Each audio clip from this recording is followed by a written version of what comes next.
Hello everyone and greetings from China. I'm doing something a little different today.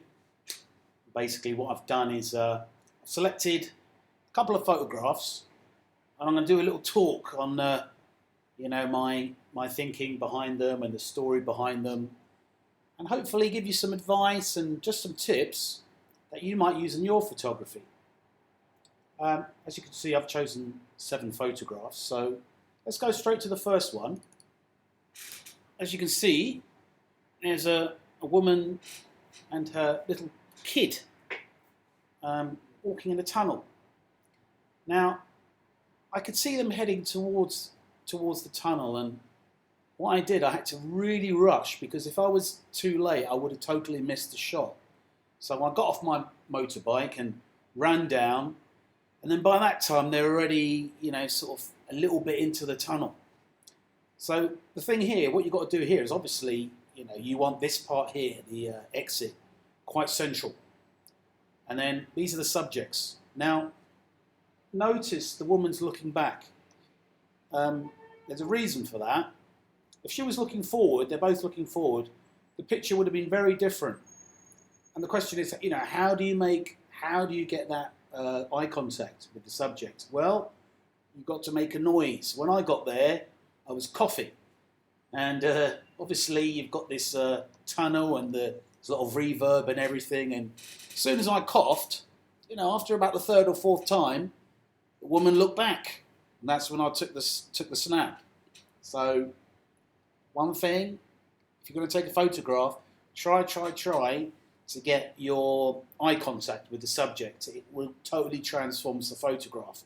And obviously we've got like this sort of could be quite ominous, where are they heading? We've got this tunnel and this white light. Could be good, it could be bad, but at the end of the day, it gives a little bit of a story to the image. And I always think that when I look at a photograph, I like to make stories in my head, and it makes the photograph a little bit more interesting. So that's the first thing. So obviously, when you're taking the photograph, you've got to try and first of all predict where your subject is going. Now, in this case, it wasn't too difficult to predict because they only had one way to go. But because I saw them heading towards the tunnel, I had to rush to get that image. I had the image in my mind, and luckily I got the image. I took the image that I wanted with. Obviously, I would have liked the little girl, ideally, to look back as well. But got her. That was good. I think the little girl was too busy thinking about something else. And so that's the story behind that photograph. This photograph, I was getting some food on the side of the street, and I saw this little kid. He's in the car. I think he's in the back of the car. And I shoot with a Fuji 23mm, so 35mm equivalent, f2. I had to get right up to this guy, literally put the camera in his face. But the thing is, what you do is the focus point.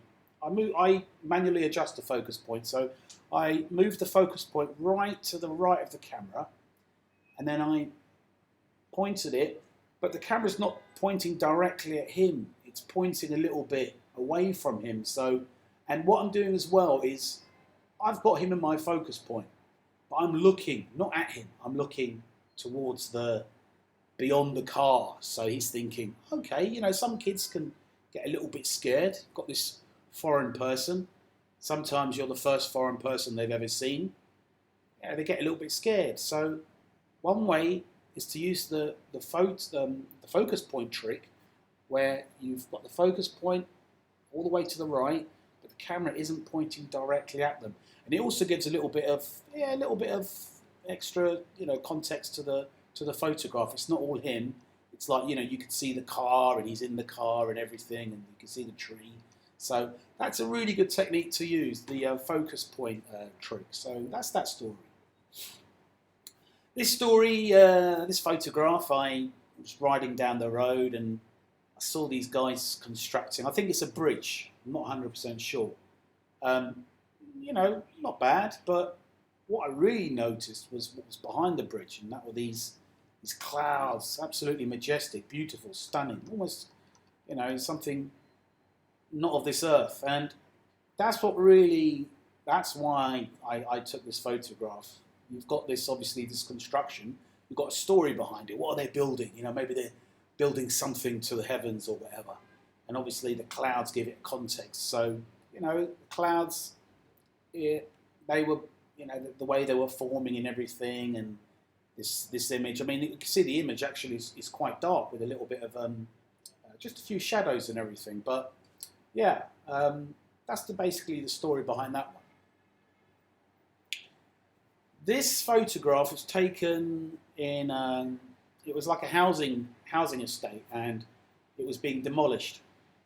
And this guy here, you can see, he's a welder, he's a scrap dealer.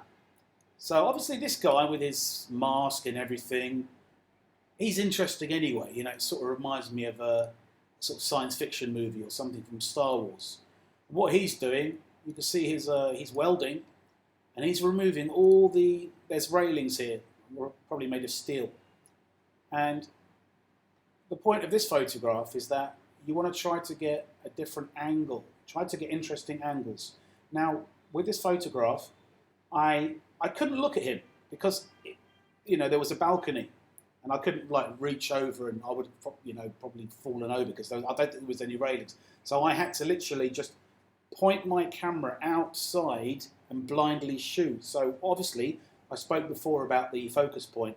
I adjusted the focus point, and I had to sort of somehow try and estimate that it was going to be in the right place. And luckily, I got him in focus, and took the photograph.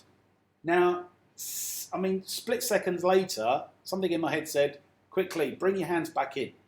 And as soon as I did that, all the metal railings fell down. So it's quite dangerous. But to me, you know, obviously health and safety in China is very different to health and safety in the UK. I couldn't have done this in the UK. And I thought, you know, I've got this opportunity. Maybe one day in China, you won't be able to venture onto building sites and everything. And I just, you know, obviously fascinated by this guy, and, you know, I just really wanted to get the picture. So sometimes, you know, when you see a picture you really like, all your rationality and all your fear goes, you know, you just want to get that picture. And I shouldn't have put my hands over the balcony. I knew what he was doing, but I took the risk because I wanted to get the picture, and luckily I was okay. So yeah, that's the story of that picture. Just try and get some interesting angles, you know, looking up or whatever. So that's that one. It's quite a simple picture. This is another. It's a big factory area, and it was being demolished. And you can see here what's left of the factory. And it's gradually eroding. Everything is eroding. We've got this plant, and with my pictures, I like to tell stories. You know, it's like a movie, like a shot from a movie. And this is like just reminds me of something in the future, where maybe there are no humans left, and the plants have taken over, and what's left of all the buildings is gradually being eaten by the plants. And you can see all the hair and everything. The roots are going in there, and gradually that's going to collapse, and then maybe the rest of the building is going to collapse. Obviously, you've got to frame the picture. The subject is very central. These bricks, try to get them straight. Don't rely off getting everything right on the computer. Don't say, okay, I can always adjust that in Photoshop or Lightroom or whatever you use. Get it right in camera, you become a better photographer. That's the story behind that one. This photograph initially looks like some flowers, some plants. And if you look closely enough though, right in the center, that's the subject, is a little dog. You can see there. So what it was, it's like a good thing in photography, you have to try to predict what your subject is going to do. This is a very narrow path. It's surrounded by these plants. And I could see this little dog. He was very inquisitive. So I was walking down this path. I was thinking, if I wait for him, he'll probably come. And sure enough, he did. And he was looking straight at me. And at that point, I took the photograph. Now I knew that it was going to be, you know, the subject wasn't going to be too obvious, but I don't like to take obvious photographs. I like to let the reader look at the photograph and then discover something about it. And that's what you should be doing as well. You know, not have a photograph that's so obvious that it gives it to you on a plate. No, you don't want to do that.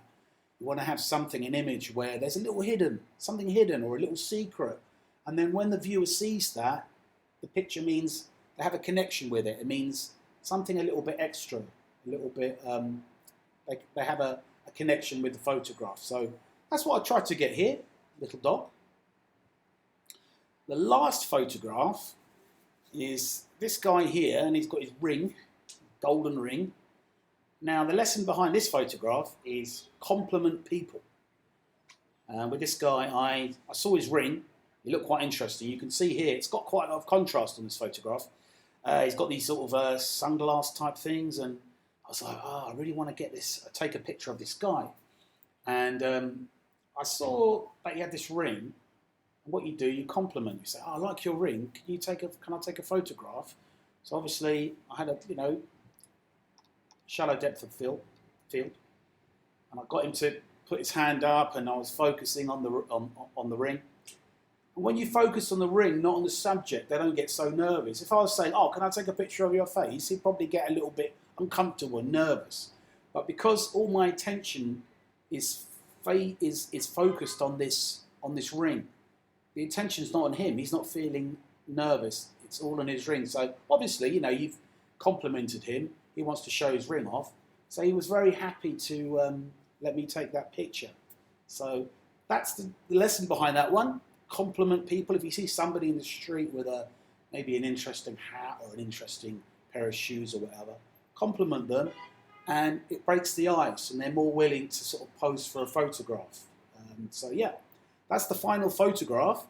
I hope that you enjoyed just looking at them, and maybe you got some tips and everything. And I plan on doing this quite regularly now, just choosing maybe 6 or 7 photographs and telling the story behind each photograph. And obviously if you like the photographs, if you like this sort of video, just give it a thumbs up, and if you really like it, subscribe.